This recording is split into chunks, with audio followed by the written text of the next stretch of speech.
you're in very good shape. Okay, Melini, likewise, we're going to put you in the team secret room and take Puppy out and put him on here. What do you do? I think one thing that they share similar with EG is that they tend to draft a lot of late game, and I'm very surprised that they only went with the SF and the Viper. That didn't scale too well, so just draft a lineup that scales well. They're good players all game. They don't really have a weakness in their timing, except the first few minutes, I would say. Sometimes they draft too greedy of lanes, which was the complete opposite of last game. It's quite an incredible achievement already when you think about eHome. I think LD mentioned in the commentary that they were only just on the last day got out of that bottom four. Had to win a couple of games to get out of that and get in the top four. They've done that. They're now in the upper bracket. They get the worst possible draw in the entire quarter-final against the hot favourites, and they've won the opening game. What really struck me about that performance is that you looked at ROTK when he got out of they were going for the break between the two games, and he was super calm, super, chill. He's a very emotional player. Yeah. You could, usually when he causes an upset, he's going to show it. He's going to show how happy he is about the performance. Here, he was not, I won't say he was unhappy, obviously, but, he was very calm. So that's scary for Secret. It means eHome came into that best of three convinced they could win. So they keep the focus. They're not surprised they won. They won. They're going to, they're looking to win the second game. Yeah. Do you think that Secret, when they were in the pod afterwards, looked a little bit shell-shocked? It seems so. I mean, it's hard to tell from up here because we're not so close to them, but it did seem like it was a bit of a, wow, what just happened? Yeah, they probably saw it coming, playing that game, they probably felt what was wrong, when he gets the boots of Charles. They can tell something's wrong, so they saw it coming, but it's always, all right, it actually happened. We just lost the first map in the main event, although we're considered favored to take it all. So. Yeah, okay, we're into the final minute before the draft begins. Any final thoughts from you gentlemen about maybe eHome take this 2-0? I was thinking, what if Kuro had hit that egg one more time? Oh, yeah. Oh, yeah. That was really crucial. They could have actually won that fight if they were able to destroy the egg. It was just really unfortunate. Yeah, and I think that's one thing that we need to say that, we've praised eHome's plays, and we've praised Secret too. That was still a very close game. Secret were outdrafted in the sense that if that game got to 25 minutes without them having a gigantic advantage, they were in big trouble. But both teams made really great plays, and it was still a very close game. They still had a fairly big advantage, I'd say. Yeah, they did. Very quickly, 2-0 or 1-1? 1-1. 2-1 Secret. My man. I think 2-1.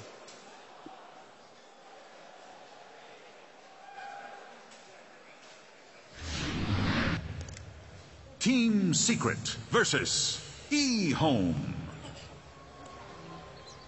The one and only, it says on their logo. Well, they've got one. They need two, though, to go through to the semi-finals and reach the top six for a guaranteed prize pot of $1.2 million. And that's a minimum. We're into the draft for Game 2 between eHome and TC.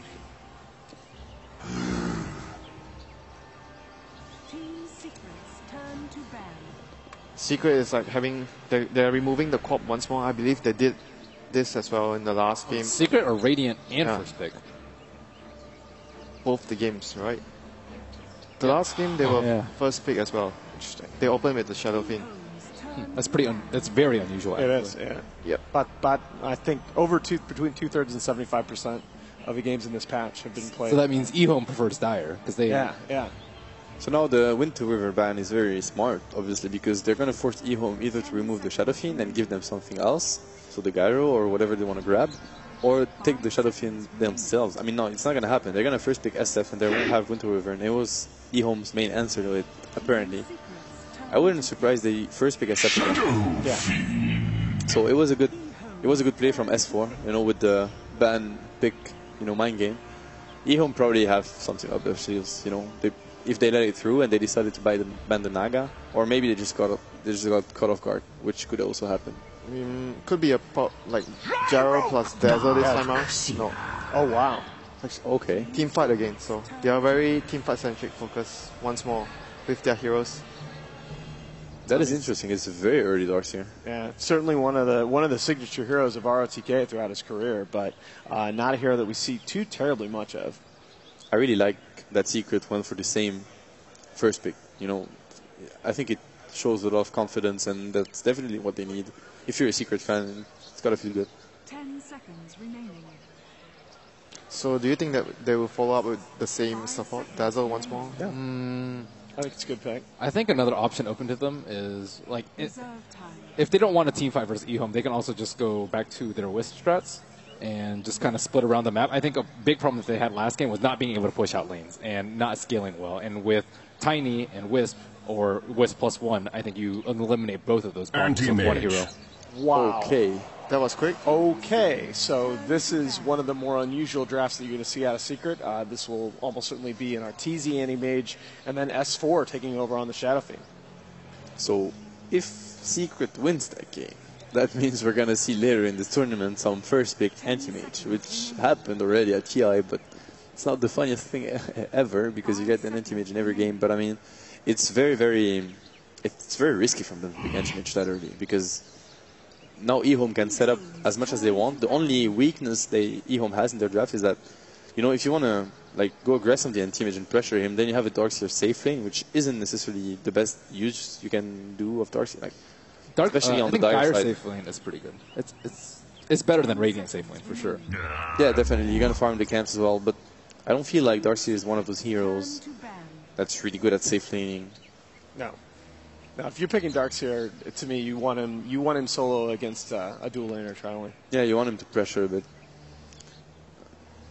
It's hard to say. That anti-mage pick probably surprised eHome. Like, you must be surprised by this. It's very, very uncommon. 5 seconds remaining. I still think they have to do something to pressure the AM. Like you talk about Darkseer, but Darkseer alone can't really stop the AM. AM is actually very decent in the lane against a Darkseer. You can always like get the spell shield early, and he can just blink and harass you with the mana break. So I think anti-mage is really fine with just one Darkseer alone in the lane. He should be able to free farm regardless, unless you bring more heroes in. Even later on in the game, Darkseer is a very good mana void target. Yeah.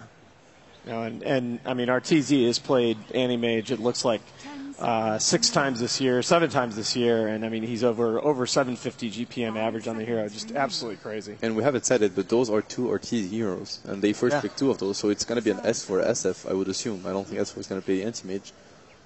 So what kind of pressure lanes are we looking at with Tusk out? Undying, I think. Undying could be a good option here for them if they want to run dual lanes with the Darkseer. Do you think they can just dodge it and then have a safe lane carry that's as strong as, if not stronger? Do you think Gyro +1 mid is good enough? Depends though on the whole lineup and what type of support heroes they have. And right now, eHome has very strong lanes. They have Rubik plus Gyro. Their lanes are very strong. So if they do like Darkseer +1, any strong strength hero to disrupt the anti-mage's farm, the anti-mage can't really go anywhere else. Yeah, I like the Rubik pick to deny it from Secret. That's definitely a Kuro hero. The Dazzle pick certainly expected. You'll see Puppey taking over that role. Again, Secret's draft is, like, I mean, I'd say more balanced, but it still lacks a lot of disable for now. So their last picks are going to be very important. I don't think drafting something like a Spirit Breaker or Viper again will do them any good. I think it will. It's very scary. They need to have very balanced. I think Amber could also be good, because they don't have any like stuns, and there's Iron Shell plus Amber. That's usually something the Chinese team's favorite to go. It's pretty scary in the middle game if you don't have lockdowns against that. So what do we think here for Secret's offlaner? I'd lean toward an Earthshaker, although Zai doesn't play that hero too terribly much. There's still a Brood in the pool. There's still Brood. Ooh, wow. Yeah, but there's Darkseer on eHome side, which sort of discourages the Brood mana pick most of the time. Especially also if you pick Brood AM, although it can be good later on in the game, you're kind of forcing your opponent to go aggressive, and you have an AM. You're basically, hurting your AM. I mean, they do have the combination of the Dazzle plus the Brood, which Templar is very Assassin. strong. So they might be still thinking about setting up for the Brood, but eHome definitely has answers for the Brood. TA, so they're looking to pressure the SF. I think in that game, if eHome manages to destroy SF somehow or really shut him down in the early phase, they're gonna do really good because first, they're gonna be able to pressure way more because AM is not gonna come online before minimum 20-25 minutes.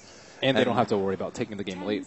Yeah, exactly. And also SF is going to be looking to farm jungle because that's going to be the only, SF is going to take the safe farm, and that's usually what AM wants to do. So it's going to make it really hard for Secret to, balance their farming. Yeah. So CTY's last game on TA was 12-2-11 at Mars TV against Empire, and that was against a Tiny Wisp from Empire. So very strong numbers on them here. This pick will determine more or less what Secret wants to do. I feel like it could be really hard to distributing the farm equally between the Shadow Fiend and the AM, and I would say Shadow Fiend would more or less might have to take a sacrifice, like he takes less priority and given more to the anti-mage, depending on how the game goes for them. I still feel like you've got to have some kind of AoE control for your offlaner. Tidehunter doesn't make sense because you've got 2 heroes, even 3, that can buy a BKB already on the side of eHome. I still Earthshaker I feel gets there earlier with this combo. I think Shaker is a pretty good pick indeed. Shaker is more like team fight focused as well. Like I talk about having pressure against the anti-mage. Like I think their lanes at the moment they can still do like Undying still fits very well with You mean their for lineup. eHome or for... For eHome, they can do like Undying off lane plus Darkseer, and Undying plus TA is... I personally like the combo a lot, the traps plus the tombstone. And now they got rid of the Brood, which is good. So if they actually, like you mentioned, want to go for a dual lane off lane, which they could also could, but that lane is not the weakest though. Like AM, Dazzle, Witch Doctor is still a strong lane. Yeah, definitely. It's still now a they good can lane. get away with the dual lane safe lane that's going to control whatever Zai plays. Brood was the only hero that could actually pressure, I think, Rubik, Gyro in a 1 versus 2 situation. Yeah, definitely. Not even pressure. She can even win the lane by herself. Undying is actually terrifying to me right now. By is Spirit Breaker still good here for Zai, as in the last game? I don't think it is. I think Yeah, they I need don't area think so control. I think something like Shaker, Magnus. It's hard to say. They need something very special. Zai doesn't usually play either of those. He's more like, you know, an Axe, Bristle sort of a guy. Bristol is like a space taker. I feel they need a space maker now because having Anti-Mage and Shadow Fiend, they can't afford to have a Bristol in their lineup. Yeah, I think Magnus is too slow. It's too crowded. They need someone to make space. I think it can be a pressure lane, though, if you have, like, BB Dazzle. Yeah, possible. That would be possible, but if you don't do very well in the laning phase, it'll be very hard to distribute farm among the cores. That is very interesting. Night Stalkers. It'll still be something similar to the Undying plus Darkseer, or like you have a strength core, a strength support that roams around, and having the silence is very strong against anti-mage. You know, those 3 heroes together, like Templar, Night Stalker, and Darkseer, just the run at chasing you. potential, They it's just run at you. insane. This is very scary. When you're playing a poor Dazzle, you know, in the middle of that, you have like Darkseer running at you, Night Stalker running at you, and Templar. And you can't see anything. How do you position yourself? Yeah, and Witch Doctor and Dazzle is very vulnerable towards the Night Stalker this game. This is going to be very scary if they can actually pull it off.